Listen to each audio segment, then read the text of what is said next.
Baik, Assalamualaikum warahmatullahi wabarakatuh. Baik, perkenalkan nama saya Farhan Khair Rahman Nasution, NIM 6211111003. Saya dari kelas PJKR A21. Baik, di sini saya akan sedikit menjelaskan tentang Pancasila sebagai dasar negara Indonesia. Tugas ini untuk memenuhi tugas dari mata kuliah pendidikan Pancasila. Baik, yang pertama adalah konsep dan urgensi Pancasila sebagai dasar negara.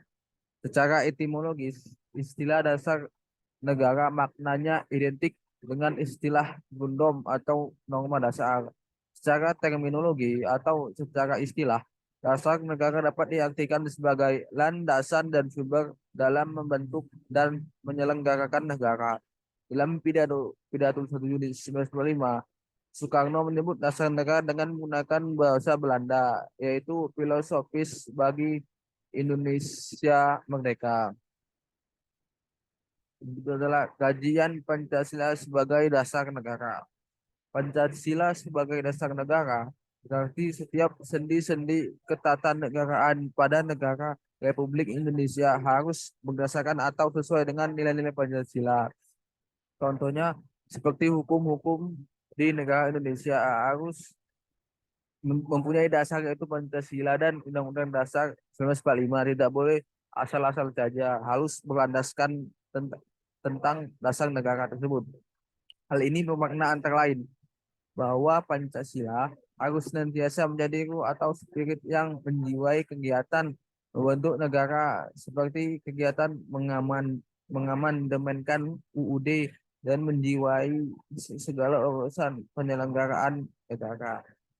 Artinya bahwa Pancasila harus menjadi dasar apapun itu dalam pemerintahan. Contohnya seperti kegiatan mengamandemen undang-undang pada rapat MPR atau DPR. Pancasila harus masuk ke dalam itu. Selanjutnya adalah sumber Pancasila sebagai dasar negara, yaitu Pancasila dalam posisinya sebagai sumber semua sumber hukum atau dasar nasional berada di atas konstitusi. Artinya, Pancasila berada di atas Undang-Undang 1945.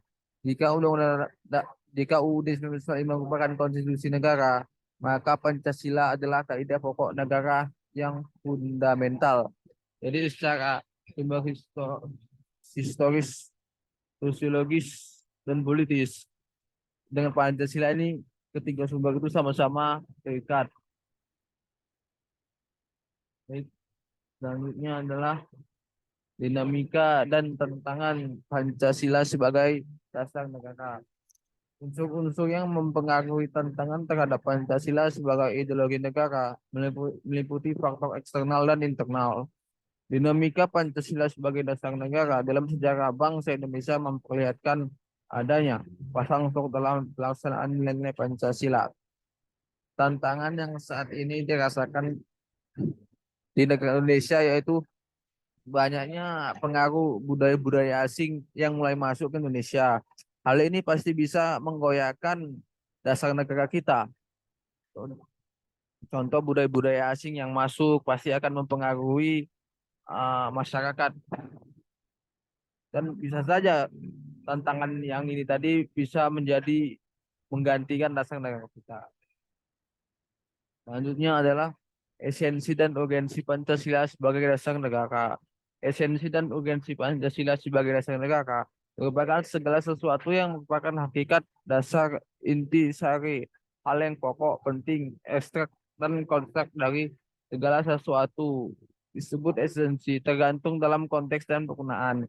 Esensi Soekarno menggambarkan urgensi Pancasila seringkas tetapi meyakinkan. Butir-butir Pancasila ini itu butir kelima, yaitu Tuhan Yang Maha Esa, manusia adil terhadap kesatuan Indonesia, kekayaan yang oleh hikmah kebijaksanaan dalam pengurusan masalah perwakilan dan lima keadilan sosial bagi seluruh Indonesia. Ini merupakan butir yang penting. Mesti cuma hanya 5 butir, tetapi kelima ini mempunyai makna yang sangat penting dalam jiwa bangsa Indonesia. Tiap butirnya sangat bermakna. Baik, mungkin sekian tentang materi ini, yaitu Pancasila sebagai dasar negara adalah Pancasila tidak dapat tergantikan. Pancasila pasti melekat dalam bangsa Indonesia. Kita juga sebagai bangsa Indonesia terus menjaga dari Pancasila tersebut. Mungkin itu saya dari penjelasan dari saya. Bila ada kesalahan, saya mohon maaf. Wabillahi taufiq wal hidayah. Wassalamualaikum warahmatullahi wabarakatuh. Terima kasih.